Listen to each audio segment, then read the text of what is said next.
Mr. Mesereau, come forward, please.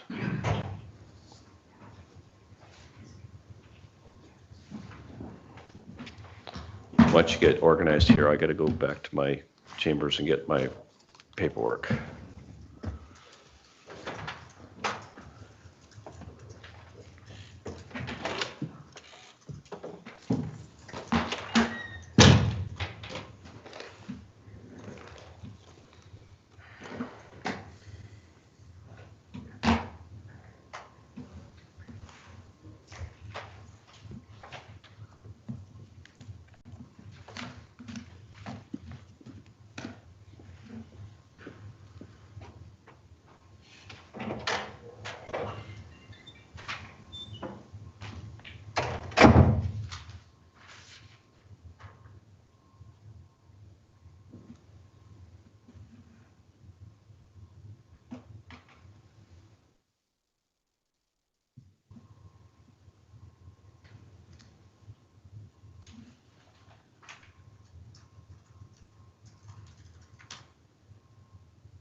Morning.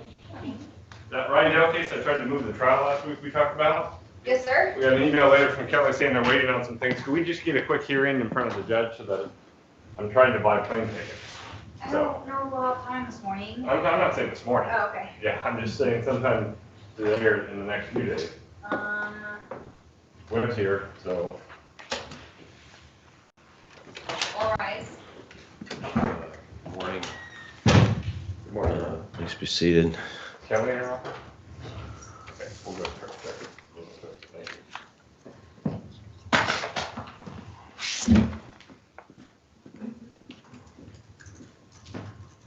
you. We're on the record in 23 CV 45433, Joe Bong versus Douglas County School District 15, I believe. This is set for oral argument on motions and cross motions for summary judgment. And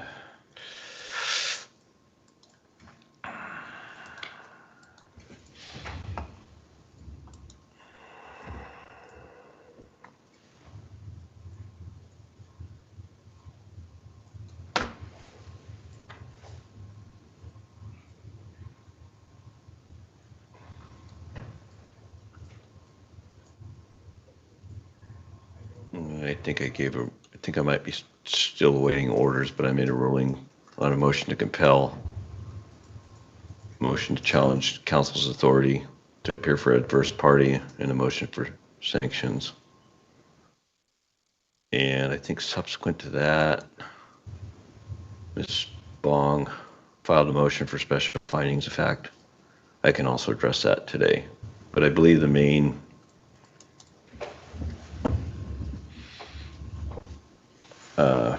reason for this hearing is oral argument on the motions for summary judgment that have been filed by both sides. And Ms. Bong, I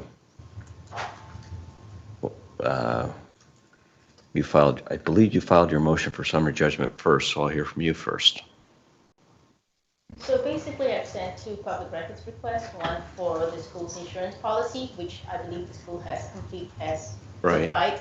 Okay. So that issue is, Right. pretty moot at this point. The second one was for the contract between the school and the law office of read Ms. Rowe. Right, The school has claimed that that information is subject to attorney-client privilege. right, And so I'm moving for summary judgment on the grounds that it is not subject to attorney-client privilege, and to the extent that it is, it's not an all or nothing endeavor, and they should produce pretty much whatever it's not, redact whatever is not subject to attorney-client privilege.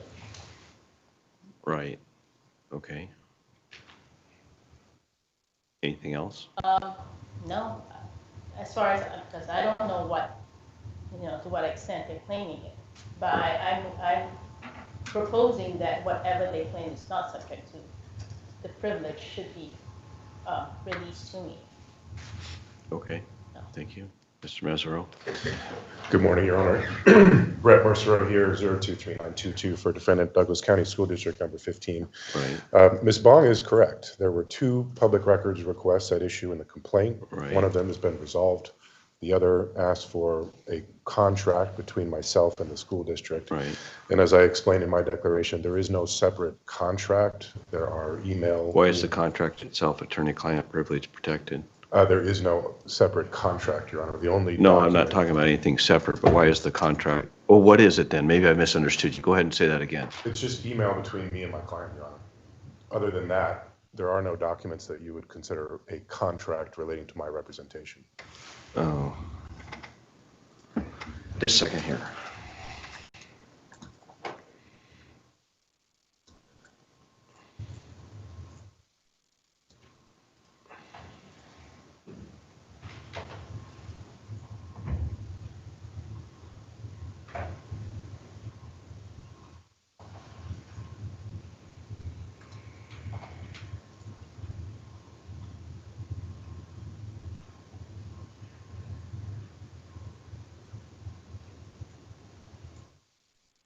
Did you understand that, Ms. Bong, that there was no contract?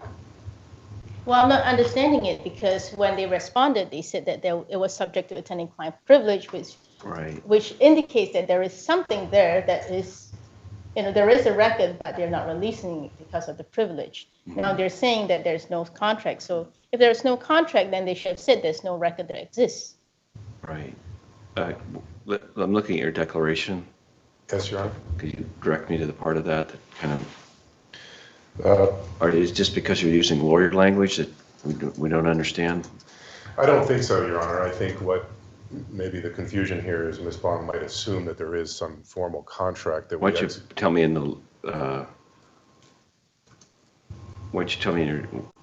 what says that in your declaration? Paragraph 2 of my declaration, Your Honor, Okay. explains that there is no responsive documents other than email communications between myself and the superintendent, which could be considered a contract relating to my representation, but they are privileged communications. Okay. And you're asking for a contract, right? Some kind of contract or agreement to show that he's representing the school. And it was to my understanding that exists because he said it's subject to attorney-client privilege. And now he's saying that it doesn't exist and it's just email communications which is subject to attorney-client privilege.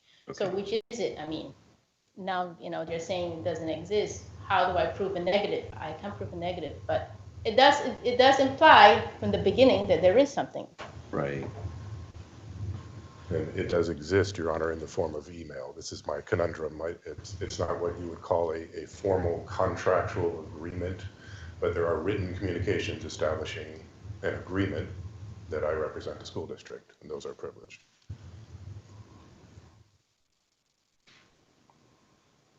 I'm not sure. You've got me kind of trying to figure out what you're trying to do. Well, it's an insured representation, Your Honor. Right. So I have an insurance client, I have an insured client. When I represent a school district under an insurance policy, I don't execute a formal contract, but I do communicate with the client to say, I will be representing you, the insurance company's asked me to do this. Those are privileged communications. Okay. All right.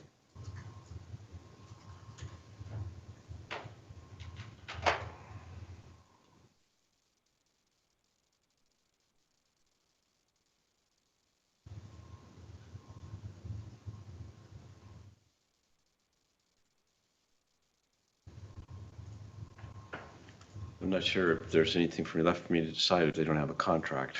May Written I contract. move, Your Honor, to maybe have you inspect whatever it is that they're communicating with regard to representation? And then if you determine that it is subject to attorney-client privilege, then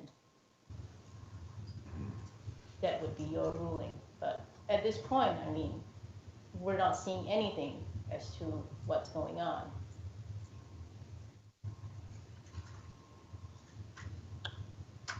Okay. Is there anything else from either side? No, Your Honor. Okay. Well, I'll tell you what we'll do. I think I've benefited by oral argument. I'll take a re-review of the motion, declaration, your cross motion, and I'll let you know my ruling in writing. Thank you, Your Honor. Thank you, Your Honor. And just to update the court on the orders you mentioned, those are in the UTCR process. Ms. Bong is a pro se plaintiff, so it takes a little longer, but I expect to have those for you this week. Okay. Thank you, Your I think that's all I need to rule on, right? Honor. I believe so, and then the pending motion for findings of fact, which. Oh, let's stress that because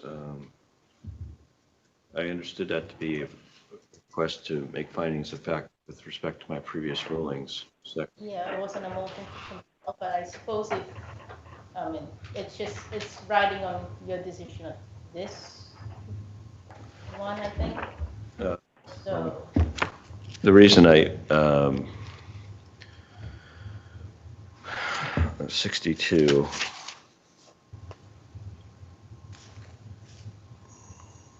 It says 62A. Whenever any party appearing in a civil action tried by the court so demands prior to the commencement of trial, okay, the court shall make special findings of fact. And the reason I said it that way because I've always understood it that's like if the court conducts a trial and requested ahead of the trial that the court would make, but I'm not sure that would apply to the motions. understood. Okay. So I'm going to deny the motion for findings of fact that Ms. Bong filed, and I will let you know my decision on the motion for summary judgment. Thank you, Your Honor. Okay. Thank you.